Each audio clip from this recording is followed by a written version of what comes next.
Wait, because now we have Austin Linney sitting on a bed, and I don't know how I feel about that. Before it was Austin Linney that we couldn't see shadowed in the beauty of the sunlight rising behind him. I'm glad I checked to see if we were live. I had a bunch of things that I probably shouldn't say live. There we go. Something that rhymes with yeehaw. I've always wanted to see Austin Linney on a bed. And right back to the. Oh, that's perfect. That's good. There we go. Yeah, and there's a bicycle in the background. I like that. So, we got on. Austin, got on here, and first thing out of his face this morning was like, "So, dude, why do you always look homeless?" A, he's very often right, and B, perfectly insightful. And frankly, like, I love having friends in my life who will point out the fact that, especially when I'm, super focused on a very big thing, I'll just let my shit go. We have this conversation with one of my clients who is a casual man. Let's use that word for I like him already. Yeah, but he is he has his hands around $100 million company. So one of the things we've been talking about for a long time is it's not so much for you, it's just the people doing business with you. And that this framework, right? Meaning like this camera is our new kind of window to the world, right? And so like there could be like a gator over here and you could have no pants on, but like this thing needs to look like really good. Yeah. The nipples up. I just want to well, that, and I like, what? I still need to set up now we just created a new business idea. Nipples up business attire. Yeah. Like where it's like underneath is dude, that's fucking fun. Right. Like the like chest down, like everybody's wearing crop tops or like ratty t-shirts underneath. Jimmy, sorry, go ahead. No, that's interesting because like in Japan, they're very formal, new ties, and that's like a big thing that they do. But in the summer, they take, I don't know, about a month because it's ridiculously hot and humid, and they don't wear a tie and they unbutton their shirt one button. And what do they call it? Cool biz. Cool biz. So I'm one for flashy names that have nipples in them because that sounds so much cooler than cool biz. Yep, nipple up business attire. I'm like, that's a brand right there. So great. Afraid you're gonna lose your cufflinks? Link them here. What? Oh man. Sometimes I'm. Yeah. Sorry, I'll have to go ahead. So what's going on, guys? I feel like a month. The world could change 9 times in a month, and the deals are on, they're off, we're doing this thing, we're doing that thing. It's been an interesting couple of weeks. I think what people don't talk about is like to see things through in business, to get them across the finish line, man. There's a lot of talk, but to see them through to the finish line, man, it can take a long time. Sometimes these things just feel like they're dragging. Yeah, that's definitely been a feeling I've been having. So, I mean, the purchasing the Uplift or whatever. It's a non-trivially large move. And making sure we do that right, and making sure that the any potential risks are as buttoned up as they can be, and it's a whole thing. But luckily there's people who can provide sort of professional answers to any of the deeper questions that we have on these things. So that's sort of been the story of my week, is focusing on talking to people whose job it is to understand this stuff, because it's all brand new to me. And we keep slogging and we keep getting it done. It's like, a little bit every day. It's Jimmy, and I know you and I have talked about this a bunch of times, but no matter what phase of this we've ever been in, the fact that we come back every morning and do this show, it for me feels like an anchor, right? No matter what happens, Jimmy and I are going to talk to somebody really interesting, and do our best to provide some value and some more network and community connections, which I think we invariably do, and it creates a really awesome baseline for everything. And sometimes we don't show up, but we're still here providing value to one another. And I think that's really interesting to note, right? Like we are almost, well, without fail, Saturday through Sunday, because even family needs a break. My mother will tell you that. But I think maybe one of the last deep conversations I had with you, Austin, I said to you, I'm not suicidal, but I'm kind of tired of life. And what's interesting about that was that conversation with you was the impetus for me being able to, well, say no to a lot of things, even to you, in a sense. I actually said no. And being able to take a step back, it took me a couple of weeks, but being able to take a step back and drop everything that wasn't important to what I wanted to do in my life. And when people,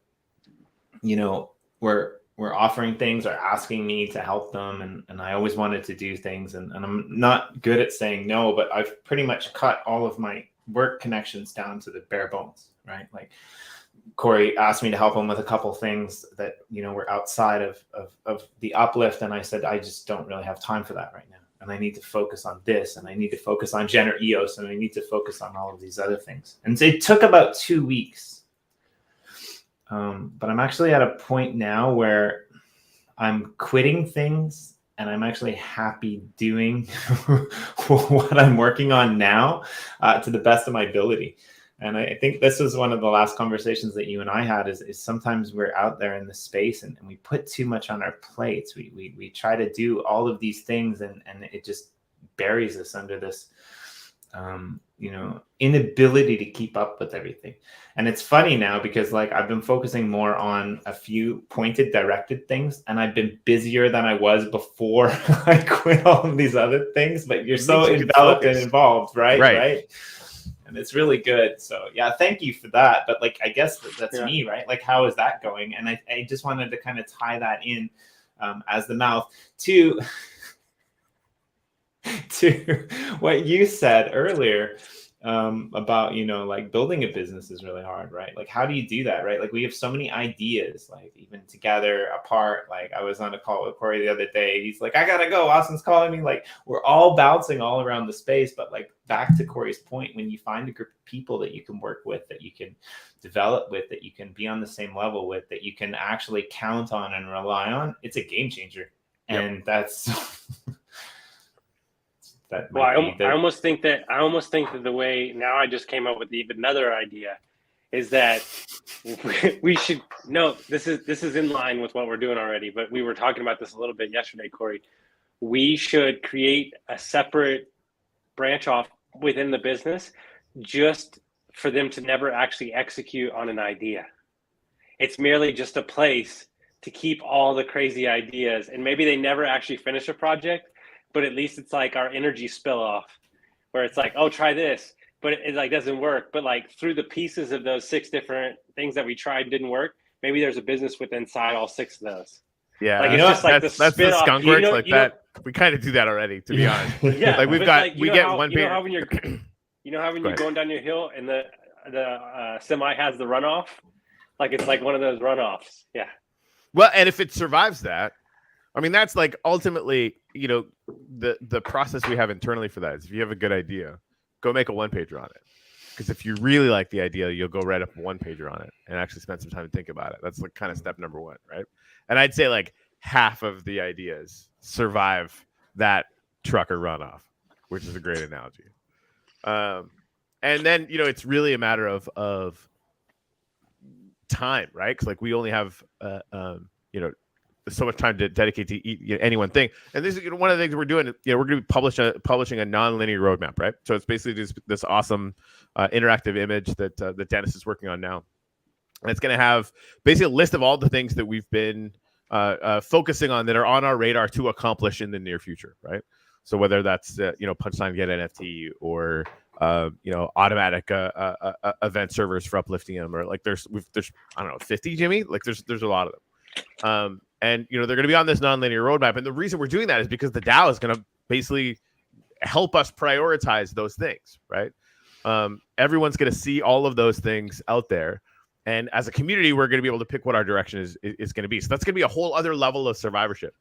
And what's really fun, and Chris started talking about this during the AMA, which was really awesome. Everybody who joined us for the AMA, thank you. It was constructive and fun.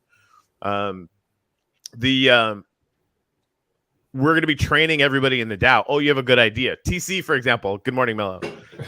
TC fires me a good idea probably once every 3 days, like clockwork, right? And it's just a little blurb, just a little idea. And now I'm like, hey, TC, this is a fantastic idea. I'm going to need a little one pager.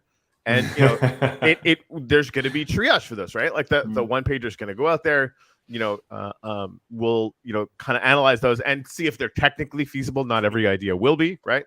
And then we can get it up on the board and get into the mix of the things. So like, how are we prioritizing things? What's the next move going to be? And the DAO's going to be able to vote on those things. And I think it's just going to be really cool to have the entire community engaged in that decision-making process.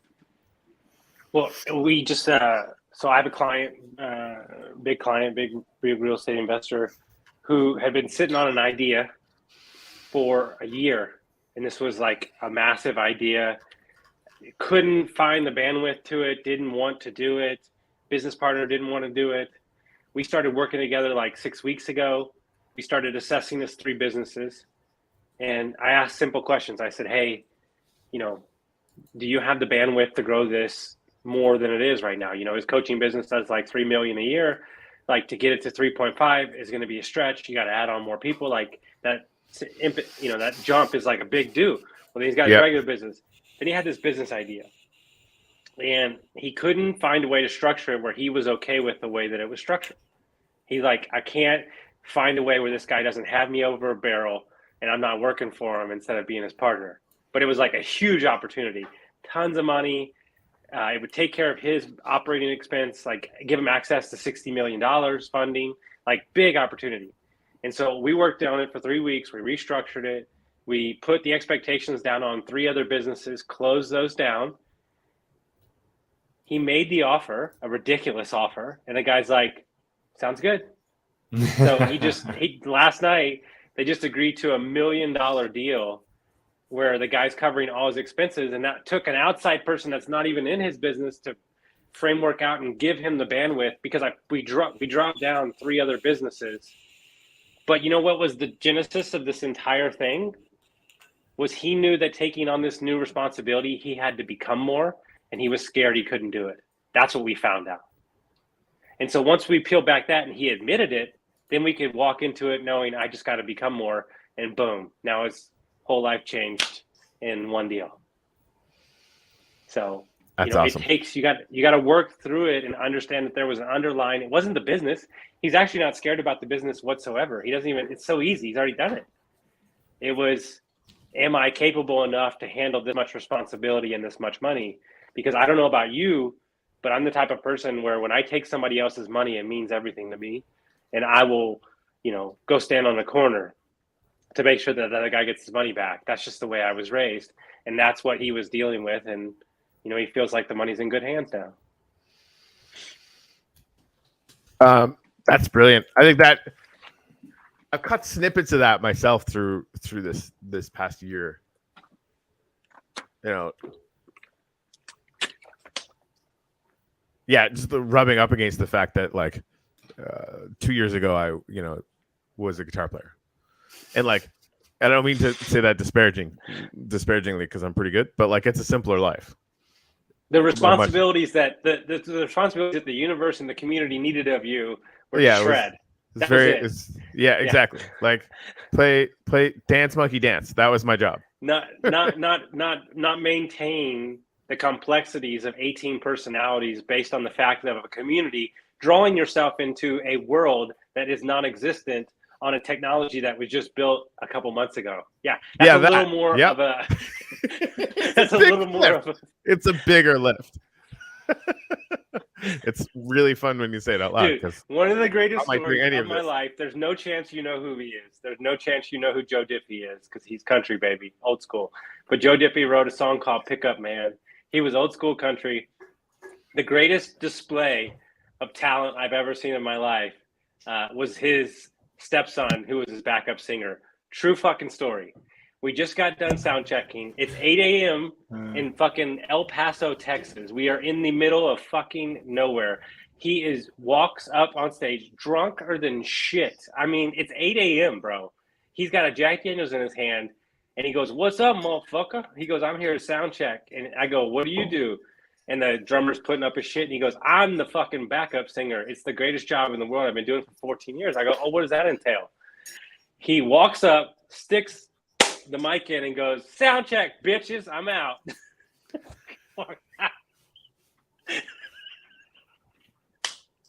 It's always stuck in my head. And he looks at the drummer and he goes, "That was a bad choice." That was a bad choice. I have made a bad choice. Yeah. Corey, agave honey? What's that? Agave honey? I don't think it's agave. It's just honey. Oh, okay. It's kind of I was getting excited. A golden blossom honey. Golden blossom. Yeah. Okay. So I it's interesting because I kind of quit my job today. Excellent. Kind of. I had to go in for a meeting. I can come back in a year if I want. But what's interesting about that is they said, "Oh, well, you've worked here for almost a decade.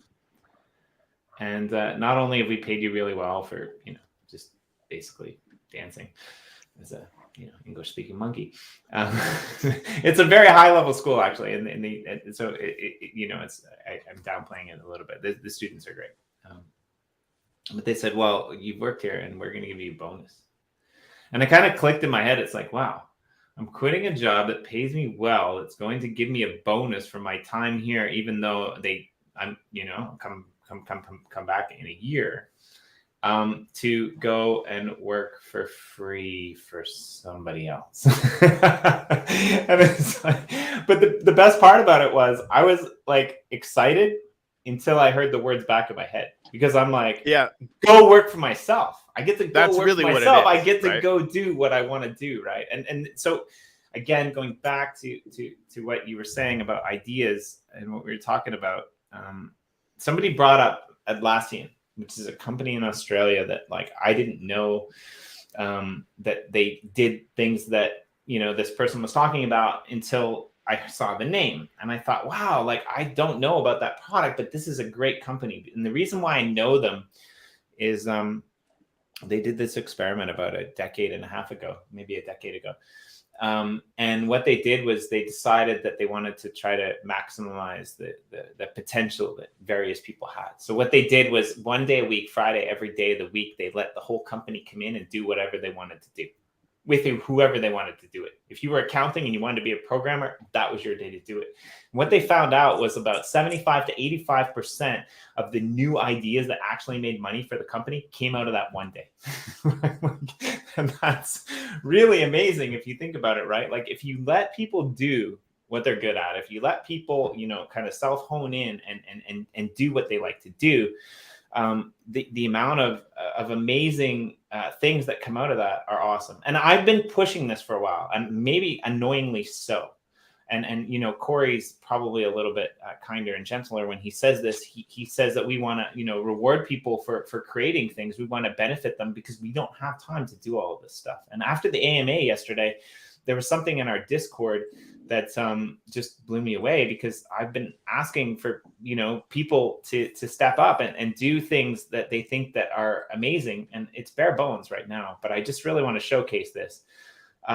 This comes from our Discord. Somebody created this, and this is a site where they are going to categorize all the shops in the Uplift. They want to put these all on there for every server, so that people can find and go and click on and see what's available. That submissions thing? Can you submit your own? The second I saw this, no, 100%. So much more sense, right? Just put it. They want you to submit your own, right? That way they don't have to go looking for it. It's just and that's awesome. It's funny because they've changed this to visit a gallery, because somebody was asking about it. But before it was sites, find a portal, find attractions, and these guys are building this. That's cool. Out of their own, time in their own pocket to see if it works. And from what I can tell, they're not even taking a profit. So A, go support them. B, figure out how to send some value back to them for this. And this is kind of what Corey and I have been talking to a lot of people on this show, like for a really long time. And so like, I just want to, shout out to all of you people out there who are actually listening, who are actually working, who are actually, bringing these ideas as one pagers or as, actual apps, because this is what makes the world go round, right? Like, I mean, I know Austin's tuned into this. He works with geniuses. And like, I know Corey's tuned into this because we've had help from geniuses, right? Like, yeah. Hey, do we have a community tools article up recently? A community tools article? Probably not. Because there's a few different little things that people are like Lax Virtual Worlds and Yeah. Well, so we did do an article on Lax Virtual Worlds a couple days ago. Yeah, definitely check that out if you're buying or selling plots. It's a really good site. Yeah, it's a good resource. Interesting things for sure. Dedicated. Morning, Lisa Chandler. Good morning. Hey, you guys want to do some gratitudes? Definitely want to do some gratitudes. All right, cool. I'll pop in there. So, Austin, do you like red bikes, or any color of bike will do for you? No, I'm just in an Airbnb. I do ride bikes, but they're in storage. There you take go. a screenshot. Take that. No. Right here? Well, that works too. Yeah, that's good. It's I mean, Gary's is pretty good too, but I like that. Yeah, I took a bunch already. Anyway, in case anyone was wondering which side of World War III we're on this side. Yeah. Shout out to the Entiber for popping that up. There's an article actually on the site that we're going to put a picture up, but go read it. Go to where we had all the alpha.com. The team at Weekend has been doing some amazing things for the space. And we want you to go read that article. So go check out what we put up and read it and spread it around and get the information out there that you deserve, that you think needs to be out there, and also tune into the people who are, in the mix. Because I mean, price go down sucks, price go up awesome, but when your life is on the fucking line, things change. Sorry, I'm happy to be alive and safe from insanity. Yeah. So that's my gratitude. All right, cool. I'll get to it in a second. I'm really grateful for Weekend Games. Obviously, the prospectors, Our Planet, they're good friends of ours. Nazar and Trang, who has been on the show. We should actually have her back on pretty soon, Jimmy. Although I'm gonna be talking to them later on today. Jimmy introduced us to her. She's freaking fantastic. Biz dev, super genius. Whatever. She's awesome. But she's been helping. Do some really, really amazing things behind the scenes that I can't talk about for the Ukraine situation at some pretty hefty scale. So that's awesome. She's also asked me, Jimmy, I didn't tell you this, if we can, somebody from Weekend is actually going to be joining us on the show at noon today with Chan. And it's spelt Trang, but it's pronounced Chan. She'll tell you that. It's the whole thing. Her parents had a really awesome sense of humor. Anyway, yeah, they're going to be on at noon today, and we're going to be chatting about everything that's going on over there, because it's completely totally mental. And again, like these guys are family, right? Like we've got Swineland and Borvalis are we're sort of intrinsically linked to the Our Planet space. Obviously, our collection, I think, is still number 5, which is nuts on the Our Planet list, and it really, really hit home, for the Uplift team and for me personally, just because like I know Nazar pretty well, and what they're going through is nuts. Anyway, and I'm also really grateful for Austin and Jimmy. I love having both you guys on the show, just because you're a couple of my favorite dudes on the face of the earth. So, Lisa, I'll throw your gratitude for Airbnbs up, because that's always fun. Yeah, we put an article up. Thank you for doing that, Jimmy. That it's a little blurb and a link to the article that the Weekend Games put out, which is it's just important to get this in your brains. So, Jimmy, what was your gratitude again? Sorry, Austin, go ahead. I'll have to make a new one. Okay.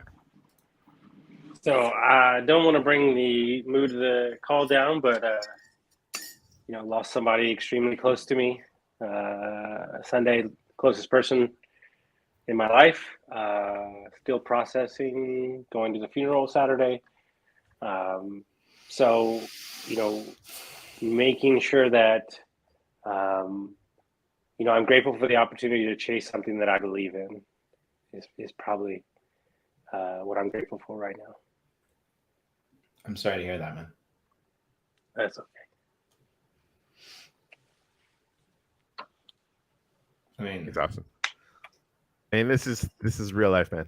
Never apologize for taking us there. I think it's important that for anybody who wants to share that. I mean, we're creating like family level connections with this shit, and I'm grateful that you're willing to be open and vulnerable about that stuff. Anyway, Jimmy, rock and roll. Yeah, so everything that's been going on, everything that I've been writing, everything that I've been enveloped in, it kind of all just hit home with Austin's comment. Because I've been trying to take time out to reset, take time out to spend time with people that are important to me. Even Corey, like I try to sometimes, just spend time and shoot the shit with him because it's all business all the time. And we started out just shooting the shit on the air if you go back to those early channels. But so today, I'm just going to keep it simple. I'm just grateful for life, really. Like I'm grateful for life.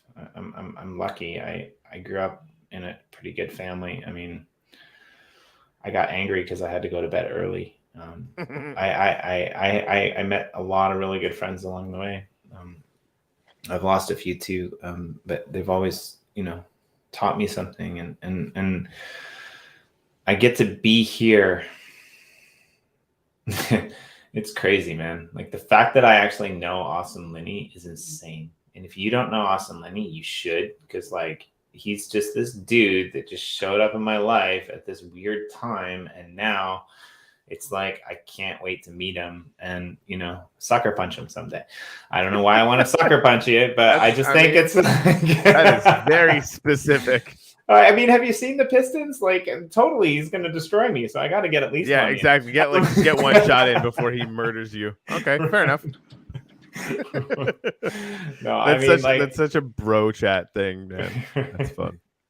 No, I get it, right? For people who don't know Austin, he's one of the most modest, interesting people I've ever met. I mean, he goes for a walk every single morning in the frigid cold in the middle of the desert just to clear his head. I mean, that's some dedication to waking up on the right side of bed, I guess. Really, like like all respect, man. I like respect to the wazoo, man. Yeah. Right, Thank you, Lisa, for your comment. Sorry to hear that too. Yeah, we have an obligation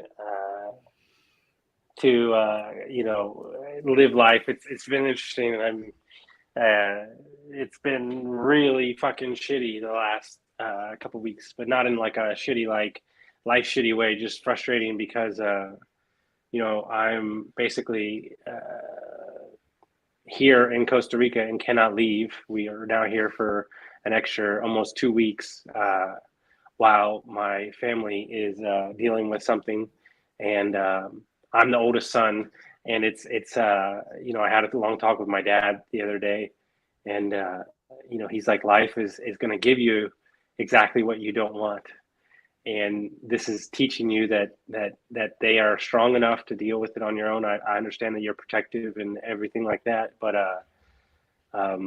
understand through all that thing, there's opportunities that are available for other people to show up for themselves, right? And it's been amazing that my brother gets to be there and see my mom, who hasn't been there.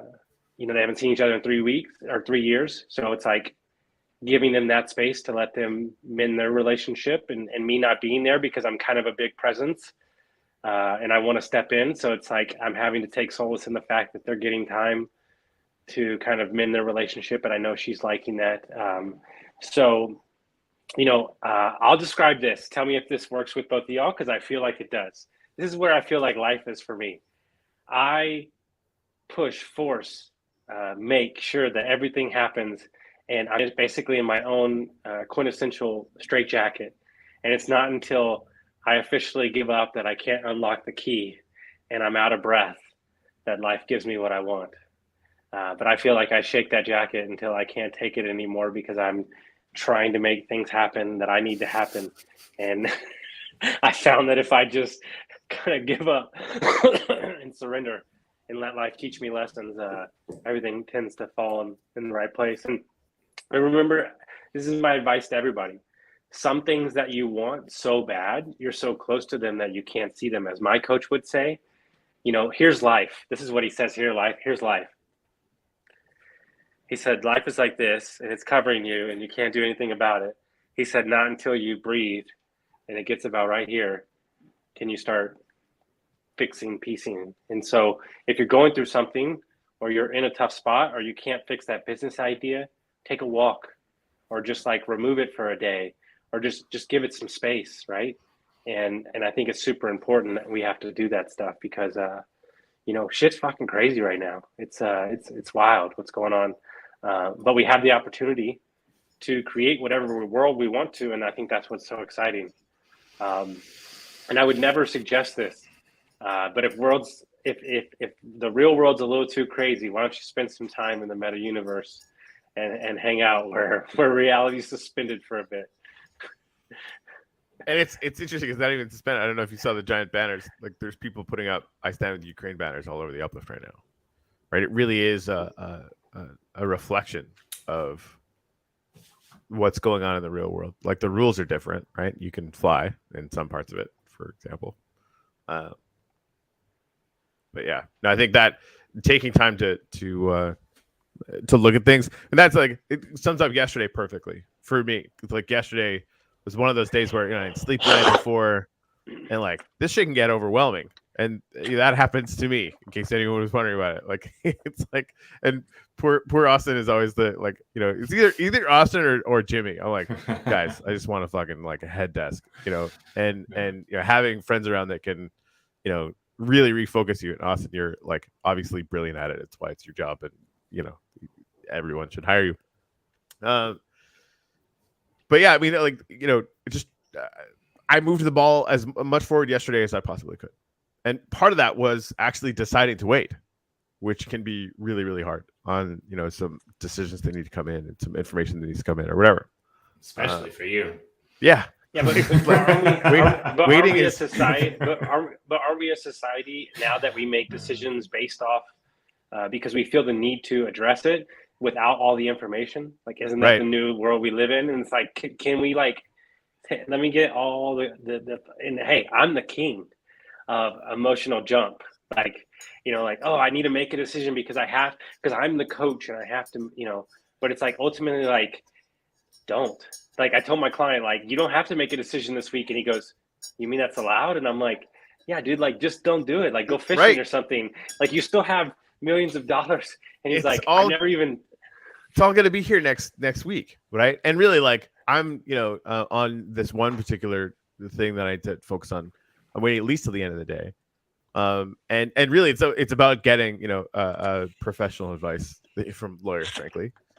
Before I move on to this stuff because it's by the way, I think I found one. Yeah. Okay. Cool. Yeah. So and thank you to Chan actually for hooking us up on that. The outfit in Phoenix that's setting us up, and Lisa Chandler actually introduced us to Ross and his outfit. They've started work on the Dow LLC. Lisa, amazing. Yeah. Is actually reviewing the offer that we got from Legend. And of course, got to dot all the I's and cross all the T's and make sure it all works, right? So yeah, it just makes sense to not worry about it until we get more data. And yesterday, again, me with no sleep, I was worried about it all day anyway, which sucks, and it's dumb and not efficient. It's the only thing I can do there is just have a good night's sleep and start over, right? And this morning, it's just a lot more clear, giving it a little bit of space. The phone analogy, while kind of goofballish, is perfect. If you're too close to it and too sort of emotionally attached to it, then you can't see it. And breathing will give you the distance to do that. It's super smart. It's funny because like I picture myself in a straitjacket, and like I can see this. Like for the first few hours, I'm frantic. and I'm asking people, how do I get out of this thing? I'm not asking them to let me out of it. I'm asking them, how do I get out of it? Yeah. And then I have to deal with it. And then I can sit there for a year and figure out how I get out and how I win. Austin, you kind of taught me the value in understanding and accepting that, because we had a conversation about not pushing myself to do anything until I can actually think clearly. It takes me a long time to think clearly because I'm kind of quite an emotional person, but yes, even with this beard. Wait, we're not supposed to have emotions with beards? Men with beards need hugs too. Don't you all know that? I think more hugs. Yeah. Yep. That's why we made our faces fuzzy. Or something. I don't know. I know. I mean, so I think it's just really important. And again, Austin, you're awesome, and it's really good to have met you and to have you a part of my life. But I think that a lot of times, I'd like to hope that a lot of times people get shaken from their foundations. And this is one of those times for me where everything's kind of colliding, but within my head, it's clear, right? Like, we've got friends who are dealing with real shit. Yep. that could potentially get them killed. And one of the first things that they're doing is assuring the community that has supported them that they've made backup plans in case something like this has happened, right? That's pretty flippin' amazing. Yep. like we've got friends who are, creating NFTs to be able to get themselves and their family out of a situation in a country that they can't get out of. Right. And so a lot of times what we do in this space is we focus on the fact that numbers don't go uppy. And we get pissed off at projects. I mean, I think when you're on the inside of a project, you might kind of understand it a little bit. But I think that there's times in the world where you just have to be able to touch base with reality. And like Corey said, that's the beautiful thing about the metaverse in my mind is we've got these signs that are popping up that say, uplift Ukraine, right? Like Austin told a great story earlier about this guy that said, yeah, I'll still have my $1 million next week, but I won't have all the stress because I'm going to be able to think through it. Right. So, I mean, I think, I'm rambling now, but I'm just in one of those mushy kind of moods. So I'll be quiet. Mushy. Sex with vegetables. Austin, you start. What? But I think ultimately part of the thing that's so great about where we're headed to, I'm not going to address that. Part of the thing where we're has created kind of the freedom to work whenever we want is also making us not realize how fucking awesome it is that we get to work whenever we want. Yeah. Right. And you can be down in Costa Rica for long enough to know that I could stare right there, and there's a shack next to a 20-story building with a penthouse, and there's 16 people that live in that shack with a chicken and a dog, and no AC. I don't know if they have running water, but the dichotomy of the difference between the penthouse and that, which is literally 10 feet away, humbles you. And so we need to realize that no matter how overwhelmed we get, we have an opportunity every day to wake up and start afresh. And I think what's really at the genesis of all this, in the friction between people, and I just had a conversation with an amazing human being that's on this call right now today, and I hope he hears it again, is that the friction that you're feeling is not that you're not ready. The friction that you're feeling is that you're scared of your own greatness. And we need to, when the world is asking us to step up, and we didn't even know we would be here, and we didn't know the opportunities. True story, and I'll talk about myself for a minute. I'm over here bitching and moaning about deals that fell through, or a couple thousand here and everything. 2 years ago, I was walking around with a bottle of fucking vodka, drinking every fucking day, and 80 pounds overweight, and in a marriage that I couldn't stand.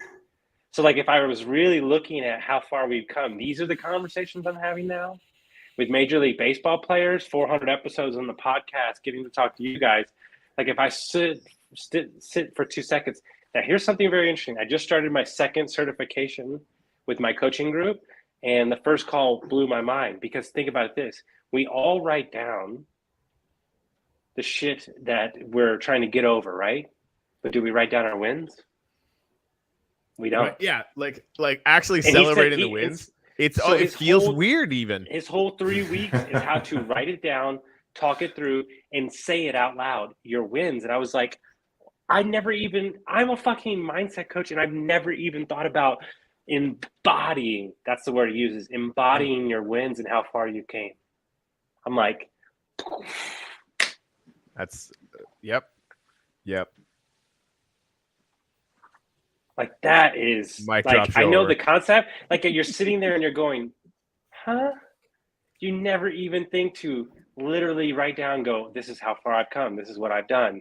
And then to write your goals from that inner confidence that you're feeling inside, and your goals would be even more enhanced. I'm like, oh my God, what a concept. It's good cake. What do you think, Jimmy? Yeah, you know, that's a really interesting concept because I've always thought that one of the biggest problems with society and people in general is they don't dismiss their losses; they hold on to them. So if you're valuing your wins, then that's even a step above that, really. Well, right. The only thing that your losses are good for are lessons, right? So if you're going to hold on to your losses, you only hold on to the lessons and exactly. Yeah, and that's a lot much better way to say. It's a lot easier said than done, right? Like that's like I can say that flippantly, but it's work that never ends. But yeah, I mean, being able to establish. I mean, it should be a total prerequisite of setting goals, right? Like training your brain to think in terms you have to do an hour and a half call. This is the weirdest thing in the world. We have to do an hour and a half call. I'm not joking you. I have to do it in a couple of days. All right. By the way, this guy's been doing it 15 years. He's a magician. Awesome. But where we have to spend an hour and a half talking about our wins. Like that's uncomfortable for me, actually. No, he said that he has clients that are millionaires that this is harder for them to do. They cannot write it, and they're so awkward in the call, but yet you want to talk about how they were abusing drugs or homeless. It's like so easy. Yeah, and he's like, I know it sounds wild, but he's like, once you embrace this, he's like, it'll change your life. That sounds like an easy access superpower right there for sure. And so it's like, man. So he's like, good luck. He's like, good luck writing that. Let me start then, if we're gonna do this, because I think this is fun. You know, if we could embrace one win on this show, like hands down, Corey, one of our best guests ever is Austin Linney, and here's why. No argument. 3.5 minutes after this call ends, I will go into our booking page, and Austin will have already booked his next session. He actively wants to. He already did it. He's like, coming back. He actively wants to come in and hang out with us, and this is a win for us, Corey. Like attracting people as brilliant as brilliant as Austin to our lives, and having him. So I'll embrace that, Austin. Thank you for being a win that I can be proud of. I'll do my win. I think that I have seen both of you since the first time we talked become more calculated, more stable, and more embracing of the gifts that each one of you bring into this world. And I've seen that the inner confidence and the firmness in the way that y'all make decisions enhanced significantly. And it's amazing to watch two grown men make decisions to be better. And it's very exciting to me with the future that's for both of your families.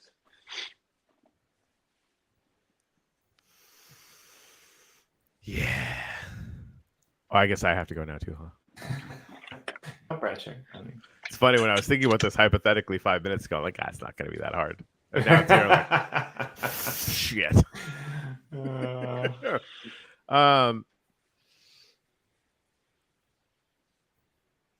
It feels like one of the biggest wins of my life that not only is the Uplift team willing to come and work with me and for themselves in this moment, right? It is a lot of uncertainty. Frankly, it's more uncertainty than the vast, vast majority of people would ever have been able to stomach. And not only is that happening right now, but while that's happening, even more people who, are going to be critical for making this work are just showing up. Right. And that's not by chance, right? Like, I want to call myself lucky, and I want to, sort of just externalize all that. But I'm the one who became enough to set up the boundary conditions and the way that I move through the world so that this could actually happen. And I kind of want to like focus on that sometimes so I can double down and figure out how to do it more. Like the fact that, Austin, you showed up, like the timing is like awkwardly good, right? Like coincidence is I am a very pragmatic and analytical person. I do not buy into the woo. And sometimes the woo doesn't give a fuck what I feel about it and just does magic anyway, which is interesting.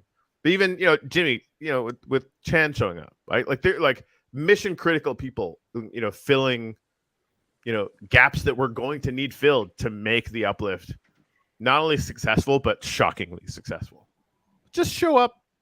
They're just like, cool. We want to come hang out. It's amazing. That's a huge win. And it's like a win we can build anything on top of, which is kind of fun. I'm totally about the woo. And I'm kind of critical of it because I'm kind of worried that we might be in the Matrix. That's all I'll say. Dude, there's a 1 in a billion chance this isn't a simulation. So just do with that what you will. Right. No, but like it's interesting, and like I think Austin and I have had this conversation. Like we're kind of on the same level of this. I think like I'm not on the. Yeah, I'm not on the level that like if you just have positive thoughts, all positive things will come into your life. But I am on the level that you can recognize, potential of positive things, and you can tap into that to make them become a reality, as opposed to make them disappear. Right? Like I'm if I think that I'm going to have a belly button that shoots out, liquid gold so that I can felt it up and give it away for free money. If you haven't checked it out, go check out the AMA from last night, because there's a story there. And it's right up front, so we get the super weird shit out of the way early.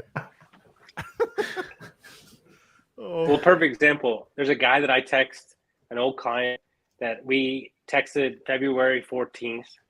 No response. He didn't text me back. Not that I needed a response.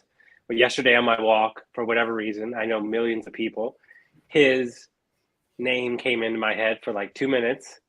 And then sure enough, 2 hours later, he responded to that text. Yeah, I'm with you there. Like, I enough said. Like, I mean, I'm just going to leave that there. That's like one scenario of 1,000 that has happened to me.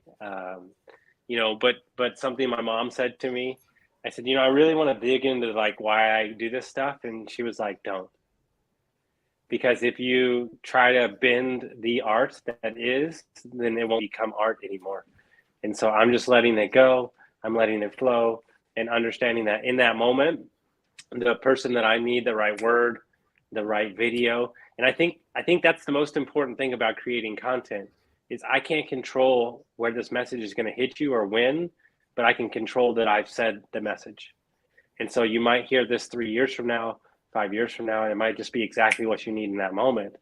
That you're, fed up with your shit, or that video might hit, or so on and so on. So when I remove that pressure to feel like I needed to deliver in that moment and just let it flow, the content really became what it was. And I think it's super important. When it comes to producing content, if you're doing that stuff. So when one of our good friends, Sean Ballant, he always takes the piss out of me because he's like, Jimmy, you don't know how to tell a story. You keep leaving out details, and they're involved in about 5 different blockchains, and we bring out names like Dan Larimer or names like EOS and like some of those people who are in other blockchains who have never even heard about it, they get confused, and it's kind of the running joke. It's like, you kind of need to learn how to tell stories. But one of the best things about being in the blockchain space is I think that the majority of people understand exactly what you said. They focus on where they want to be, and that's why they're in this space in general. Right. It's probably a similar thing with real estate. It's probably a similar thing with like a burgeoning businessman, right? Like these are the types of people that focus on where they want to be and how to get there, as opposed to all of the negativity that is in their lives. Now, what's interesting about this is when I grew up, in the 1990s, the early 2000s, I was working my way through school while working like factory jobs and stuff like that. The majority of these people were set in their ways on a path to this is going to get really weird, on a path to have a 35-year retirement plan where they could collect money from the government, which no longer exists. I do hope that you guys are doing well and that you might have invested a little bit on the side. But what would I do on my breaks? What I would do on my breaks is I would sit outside in the grass and I would read Nietzsche. Thus spoke Zarathustra, which is really bizarre because like I'm in a really negative place, and to take myself away from the negativity, that's what I was sitting there reading and writing my notes in my weird little cult book. And now I'm part of the Uplift, so I'll deal with that. Anybody who's working a job, it's everything you're doing outside of the job that's going to make your life better, right? Not the fucking job. Like I guarantee it. And so for us to be able to connect with people that are in that world is really difficult. But I think that the metaverse kind of solves that, right? Like Corey said earlier, we have this, right? Like we have this ability. I also think, Austin, like your idea about giving people the chance back to invest in certain things, right? Like fractionalized things, fractionalized NFTs, fractionalized art, fractionalized real estate, fractionalized things gives them that power of hope back. Because how many people can afford to buy a house, in anywhere in America, really, dude, right? we're in a spot, right, where I would say that if you were on the calls with me and all my real estate friends, it's the only thing we talk about. Yeah. How the fuck is a teacher in so Dallas going to afford a house with the prices that we're seeing? Tell me how. So I'm nervous. And so that's why we're looking at asset classes in the RV, the mobile home parks, the affordable housing, because we have a big problem on our hand.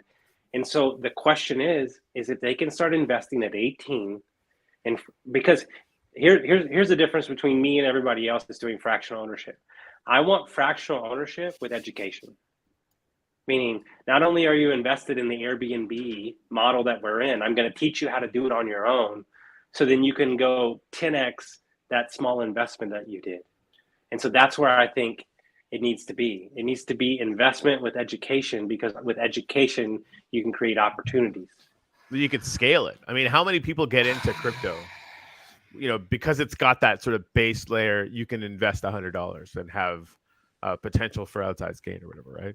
But how many people lose money in a fucking bull market because they think they're suddenly amazing traders, right? They're not doing the education side. They're not studying how charts work. They're not studying how capital flows work, or even looking at the really obvious pants historical analysis of Bitcoin. So I love that you're attaching those two things together, Austin, because with these new opportunities, people can't just come in and automatically assume that it'll all work out. And that's what most of them do, right? Because they're working, they have a lot of other shit going on. Sorry, you can get in and sometimes you can get lucky. But the vast majority of the time, you need that education part of it so that you can actually capitalize on it. Like you might make a couple $100. Who gives a fuck? It doesn't matter. It doesn't change your life, right? What room does it put you in? What room does it put you in? Like, right. Like I leave this conversation always smarter, right? So what room does it put you in to be invested in with these people, right? And I think that's more of the investment that matters, opposed to how much money you're making in return. Yeah, I think you're right. Your network is your net worth. The beautiful thing that the West achieved was back in the day when they decided to invest, part of your salary into a pension that was additional to what you would get from the government. Now, I had a really interesting conversation with a mutual friend of ours today, Corey. What Go on. What does a world look like where you have the option to invest your gaming or your DeFi revenue into something that is more of a long-term hodl? I'm done. I'm done. Game over. I mean, he leaves. I mean, that's the discussion that, I mean, the whole like play to earn space for Wax and for us, right? It's been around for like basically a year, 1 year, right? And still nobody knows about it. Right. Like it's pretty niche. And I mean, you know, Axie Infinity's been around a little bit longer. Obviously, they're pretty fleshed out. There's a few Splinterlands I know has been around for a little while or whatever. Like this space is very new. Yeah, I think that comes along. I think that that comes along with the training, right? Like we're all, you know, a lot of us are in these play to earn games, fellow Degens Unite, and having something to. I mean, one of the things I'm focused on personally, you know, I talk to Austin about this all the time. Like, you know, as this year progresses, you know, I want to get into like muggle money shit, right? Because you got to balance these things out. Because everything goes in an arc all the time, right? The hype cycle is real. Everybody thought, you know, no matter what, fucking Farmers World's going to go to the moon forever, and their volume is still completely and totally insane. Good for them. But they went through the same honeymoon phase that all major projects go through, right? They went up and everything was mental, and now they're down 100x. It's just, you know, welcome to the arena, right? Now what are you going to do? It's never as great as it seems, and it's never as bad as it feels. Well, and it's all it's these like things somewhere in the middle, but emotionally it's all cycles, there. Right? Well, it's all cycles. Dude, if you talk to the really like tapped in investors, like if you talk to the really tapped in investors, they don't read business books, they read history books. Like it's all hardcore. Based off of fucking history, dude. Yep. Half of these NFT projects are going to be scams. We know that. We're totally okay with that. So for you to get emotional about it is ridiculous. Yep. Have you seen Ray Dalio's latest? I haven't read it. Anybody who hasn't read Ray Dalio's I really want to read it. I haven't dug into it. Yeah. When you dive into his work, it's like a commitment. Like, dude, you lose like 2 weeks of your life. That's real. Yeah. Principles took me a long time to get through because I kept going back. Like I was doing on Audible or whatever. But in fact, I should do it again. It's funny to the things that I go back to the most often in the way that I think about, you know, architecting the engine that is the Uplift business, right? Is Anything You Want by Derek Sivers. Super short book, but just everything. It just recommended it. I've recommended it to so many people. Did twice people yesterday, and it's basically a cheat code version of business with 100%. A clear mind. Yeah. Right? With a clear mind. It's really important to, it's not about making the biggest business. It's about making the best business for your life, which is fun. But then Principles by Ray Dalio, like largest hedge fund guy on the earth. Just in a different vein, but very important. There was a report out last week. There was a guy that created a $35 million business, and he was the only employee. And the way he set it up is he contracted out all the work necessary for his company, so he didn't have to control anybody. And they were just contract workers. And they were talking through this whole thing of how he didn't have to deal with the psychology of all the workers. They were just hired guns. And I was like, I love it. Yeah. Now, granted, that hired guns mentality doesn't always play well when corporate types. When the corporation owns the whole factory, it doesn't. Now he has. Yeah. No, the only it's a bit of a to get it. Yeah. Yeah. The hired guns sort of thing just hits home, and I can't talk about it right now, but totally true. But I mean that, like, just designing things so that it makes sense for your life, I think, you know, and for me, like that, when I say, you know, design a business engine that makes sense, you know, for my life, I mean my family's life, and the Uplift team is freaking family, right? Like it's all of us. And I think like the direction we're taking all of this is we are all our own hired guns to the DAO, including me, right?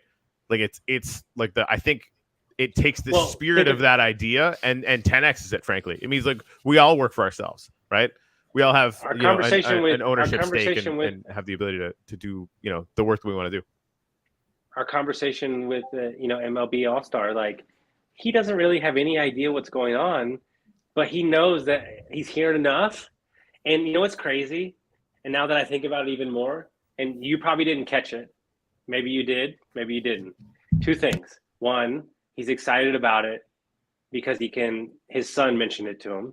Yeah. Second is, did you see me ask if his son wanted to be involved in the project? Because I knew that was all he cared about. Interesting. That is the best freeze in the history of the internet. Right? Are we done? Can we snapshot this? Somebody get a snapshot of this. Hold on. I'm going to get a snapshot of this. Hopefully he won't unfreeze. I got Bam! one. I got one. That's good. Well, thank you, Austin Linney. Best freeze ever. I mean, So yeah, we were talking to again a former MLB star who wants to start doing NFTs. Which the other thing, as far as doing the Jimmy reminded me, I gotta talk to Tuttle about how we're gonna process that through the team, because I want we're gonna need the whole team to kind of make it work. So anyway, but yeah, like his son was there and super excited or whatever, and yeah, Austin totally did hone in on the fact that that's really where the interest is. And this guy's super fun too. Like I can't wait to introduce him to the team. He's just like Nice. a bundle of excitement for sure. Anyway, I 10:04. I guess his clock ran out, and he's like, "Yeah, I'm over Right. time. I got shit to do." Clowns. I kind of wonder, like one of our UpLifters community plots. One of the articles that we have is, blocks of inspiration about value, and hearing you talk. I'm wondering if maybe we just need to put up a small building, and every one that we have on the guest that every guest that we have on the show that has valuable lessons that they've learned from a book.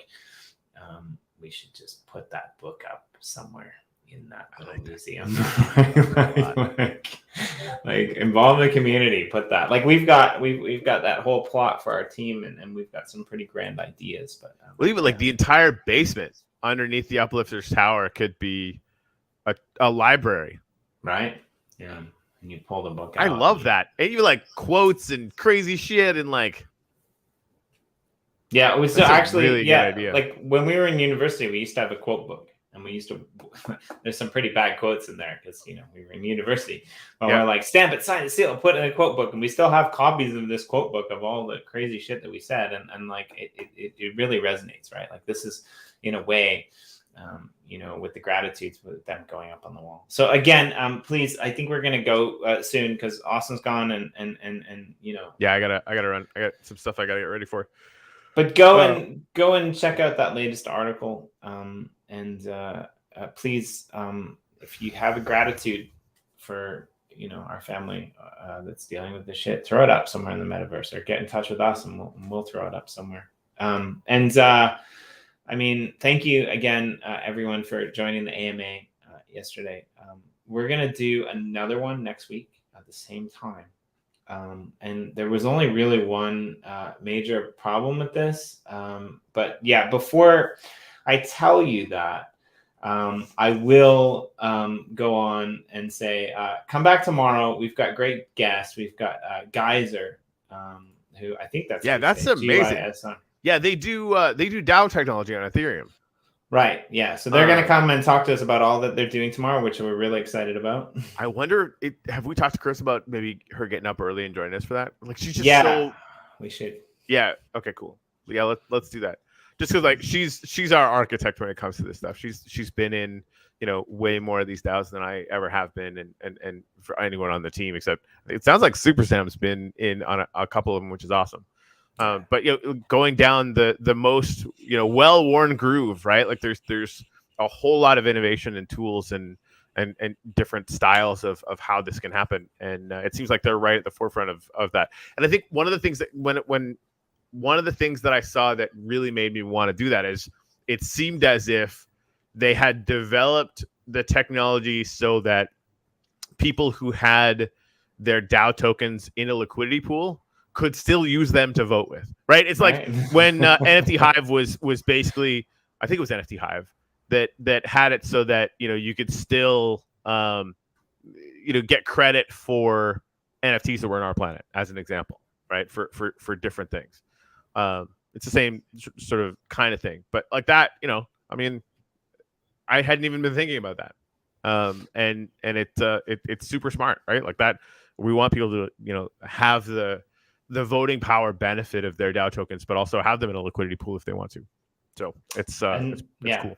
And potentially under their own ownership. That goes back to that conversation that I had today too. Anyway, you kind of know where I was going with that. Maybe other people do too, but this is going to be really cheesy. The only thing wrong with last night was this.